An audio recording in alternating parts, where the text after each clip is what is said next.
As you mentioned, the long time I've been in 3D printing, I was counting it just a couple of weeks ago, and it is 16 years. 16. Yes, almost half my life. Has anybody else here been doing this for 16 years? No? Yeah, okay, a couple. Good. Oh, there's All right, that's cool. good. And who got the first Prusa printer? Or one of the first Prusa? Oh, wow, okay. Oh, geez, as we say. What do you mean by the first one? Like the Mark 1? The Mark 1, there was like the original Prusa Simplified. That was the first one I released with printed PLA bushings, stuff like that. Did someone have that? No, not yet. Oh, there's one. Oh, 2. We got 2. Okay, we need to meet after. Joseph, are there any new products that we don't know about? I know the answer will be yes. That's why Doesn't have yes. From the topics you sent me, what I found interesting, what I don't get to talk about much is where the desktop 3D printing is.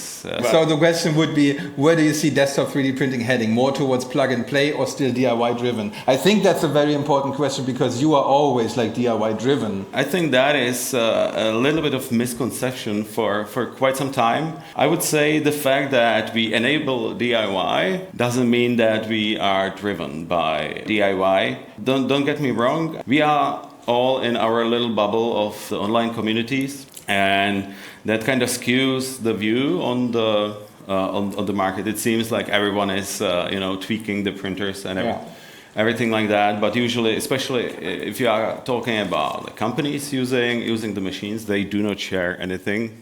Now, what we see online, I would say we can divide it into 2 groups. Well, in the hobby segment, and one is where 3D printing is your hobby, and the second one where 3D printers is your hobby.